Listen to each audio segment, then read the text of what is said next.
What up, son?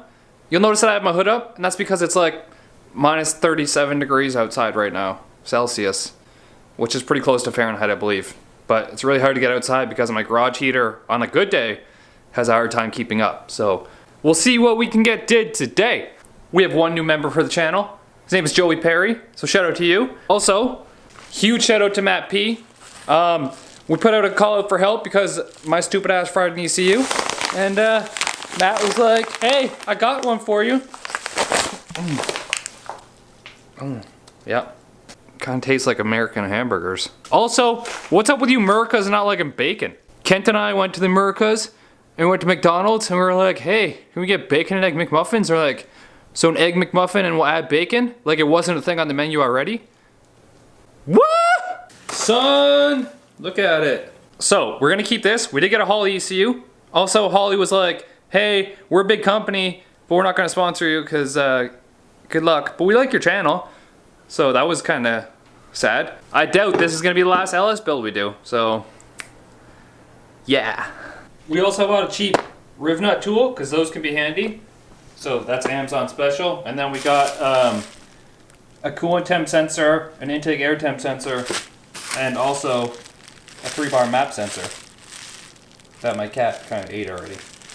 All right, first things first, do we solid mount the trans or do we put the rubber mount back in? There's been a lot of discrepancy in the comments and I don't know which one to go with. The engine is solid mounted, the turbo is gonna be solid mounted, so why don't we solid mount our trans? Let me know why down below. I'm gonna apologize in advance because the heater's on right now, full blast. That's the only way the garage is gonna keep any sort of heat. So I'm gonna do a couple things here. I'm gonna take out all the old wiring to get ready for the Holly. Also, I'm gonna start running new wiring for the fuel pumps and my switch ignition that I'm gonna need for like gauges and all that bullshit. So pull out the old wiring first and then we'll start working on the new wiring.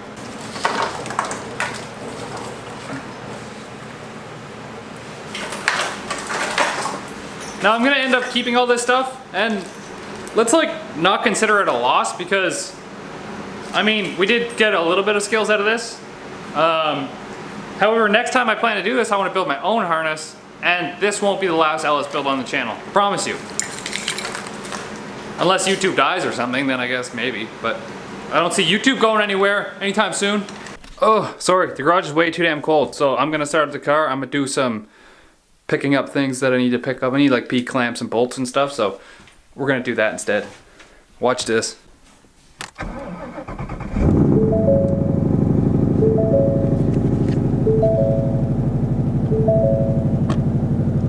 What's up? I don't know where we ended off this video. I filmed a bit of it, went upstairs, edited it, and then, yeah, I worked on Kent's car yesterday, and that video's... Anyways, I just don't know where we ended off, but I do know that I didn't show you this. So, this is our TIG welder. I had to pick it up because it was a steal of a deal. I got it for $1,200 Canadian, which I'm told is a super steal of a deal. It is a AC/DC machine. Well, it's a Miller Diversion 180. It came with the torch and the pedal and all that stuff.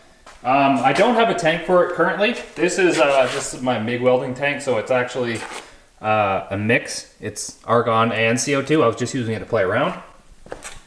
As you can see, I was just playing around here. But yeah, so we can do aluminum and steel. The only thing is, my garage currently isn't wired up for 220, so that's gonna have to be something we do in the springtime. However, it will run on 110. Especially if we're just doing thin stainless, it'll run on 110. From what I've noticed, the TIG takes less amps to run than the MIG does, so we can kind of get away in the 115 volt range here. 115 volt, and then like our stainless exhaust is like around this area right here, the 60 to 90 range. So that's super neat. I'm super stoked about that. You also notice, if you look around here, we did a pretty good cleanup in the garage. We got rid of the lawnmowers in the back. There's still a bit of junk in that back corner that we have to get rid of. Mainly the stock V6 that came out of this. I'm kind of excited about all this. Like, it's even echoey in here now that I took all the shit out of it. Oh, on a side note, today is Sunday, so I can't actually go pick up a bottle of argon and some filler rod and stuff because it's not open today. So I'll get some tomorrow. I did order some online, but who knows when that's gonna get here, so. Yep, that's my life. Ooh yeah. This is our drive shaft yoke as well. This is a Turbo 400 yoke. It's almost exactly the same as this one right here. Just the splines are for a Turbo 400 on the inside.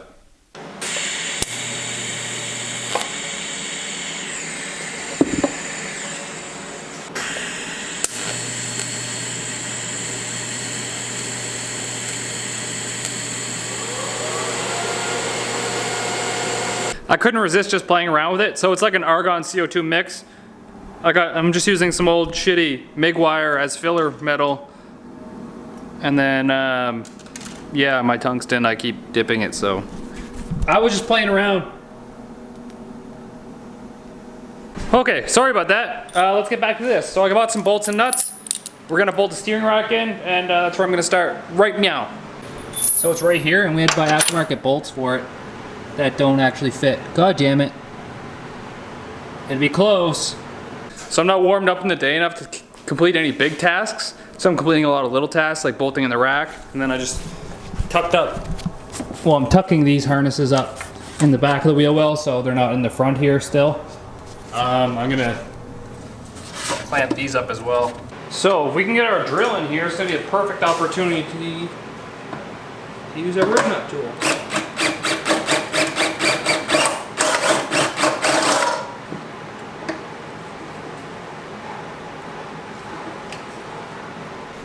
So we drilled a hole here and it just left a rivet in the body. Now we can just thread a bolt into it, and that's where we'll put our heater hoses.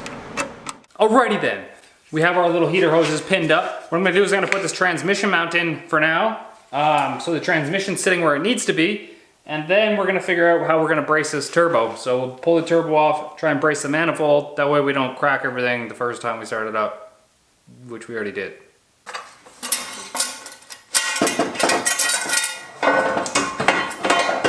Admittedly, the more I look at this stupid ass piping kit that I built, the more I hate it. I know it's gonna work for now, but that's like the first project with the new TIG welder. When I get it up and going, is gonna be to get some 304 stainless and build a new hot side of the kit and move the turbo somewhere where it's not so retarded. So my plan is just to build a bracket that's gonna be able to bolt into the bottom side of this, and then weld a 90 onto it, and then we'll be able to just bolt it into the frame rail into the side there with just a bolt. And that way, when we mount this up, and then we can lift up on it a little tiny bit, then mount this bolt tight, and then put the turbo on it, and then the weight should be on this frame rail.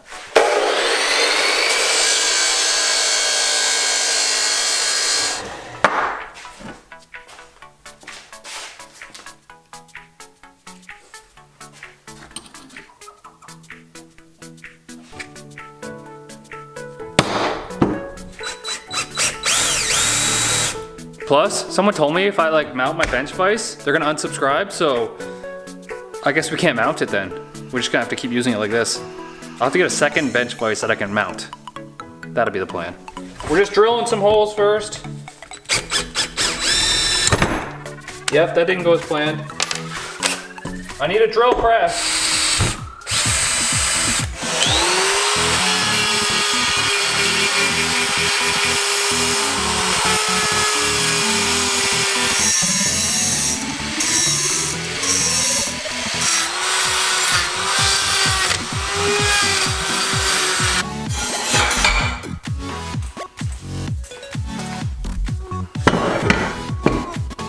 Yeah, I got my hood on, it's cold here. I was wondering why it wasn't fitting good, and it's because of all this spatter and shit. So I gotta smooth all this out so our flange is gonna fit on there. Because it was just hitting all that stuff.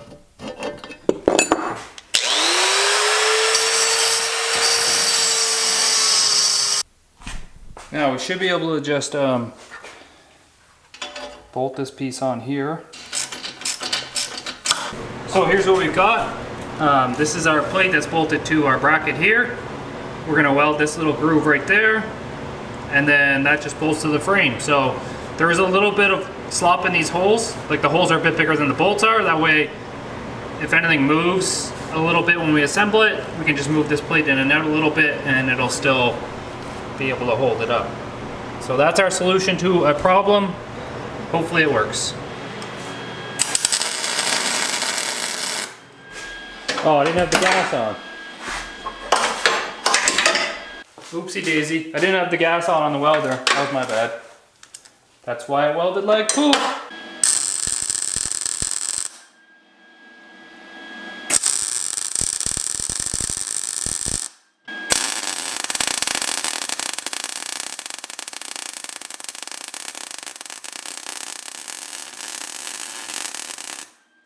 Oh shit! Is someone getting better at welding? Look at it!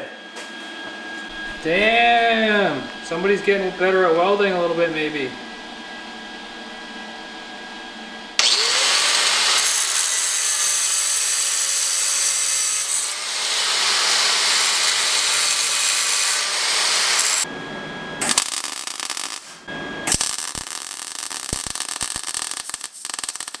Hey, so this welding wasn't too bad. I welded way too much of my 90, it's not even there anymore, but whatever. So the only difference between this and the trans mount, they're both the same material. I switched to mild steel wire, 0.250 instead of 0.025 instead of 0.035.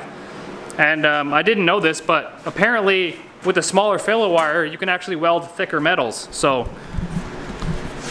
I went to a 0.025 wire instead of a 0.035, and 035 can only go to 12 gauge, whereas 025 can go down to 3/16. So I think that's why we ended up welding a lot better on this one than that trans mount. Makes me wish I could do the trans mount again now. Oh well, learning, still learning. Now we're just gonna have to reinstall the turbo with the new brace. Would it be funny if I did all this and it doesn't fit? It's the next day. I'm gonna go see if I can pick up some welding supplies. I gotta ship out all the stickers that you guys ordered from the site, the new Get V stickers. I gotta show this without showing the addresses though. Bam! All them stickers and decnals and stuff. So my friend Andrew, he hooked me up with 2 argon bottles. There's unknown amount of damn heater. 1 second. So my friend Andrew hooked me up with 2 argon bottles, unknown amount of argon in them, but one feels pretty heavy. So one's gonna be for the main bottle, and then the second one's gonna be for purging, so I have to buy another flow regulator for back purging.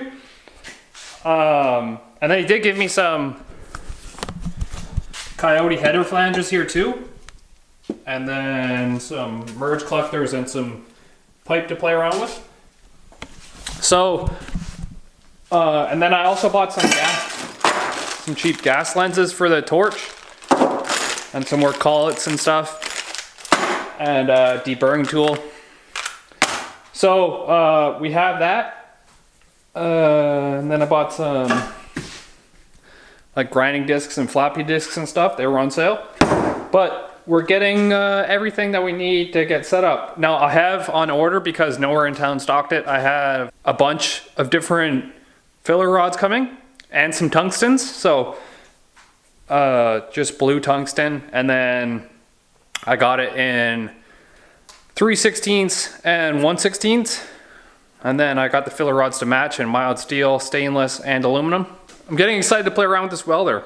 Trying to keep a little more tidy around here, because that's how we're gonna do things from now on. So we're gonna put this bigger bottle on the back here.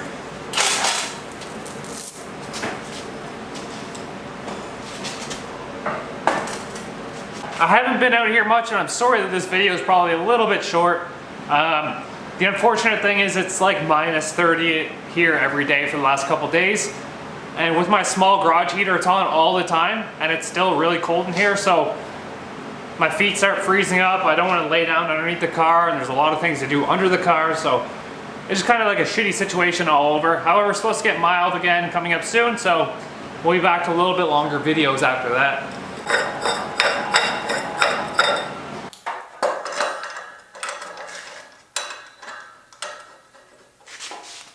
You guys probably aren't as excited about all of this as I am, but I'm like super stoked. Okay. Wow. So there's actually 2,300 PSI in this bottle, which is not bad. And we got to set up about 25 CFM on the flow. So I'm literally just going to take this piece of pipe we cleaned up earlier, use this random filler rod that we found, which is probably just like mild steel or some bullshit, but I'm just gonna have fun, I guess.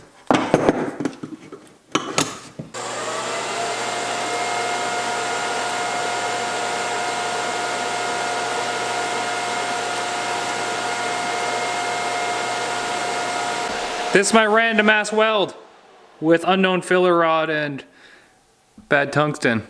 Fucking kids. Turbo's back in. We rerouted our oil feed line. I have to P-clamp it up a little in a couple spots here, but it looks a lot less stupid than it was before, where it was running like back around this. Yeah, there's not really much I want to do today because it's just so cold.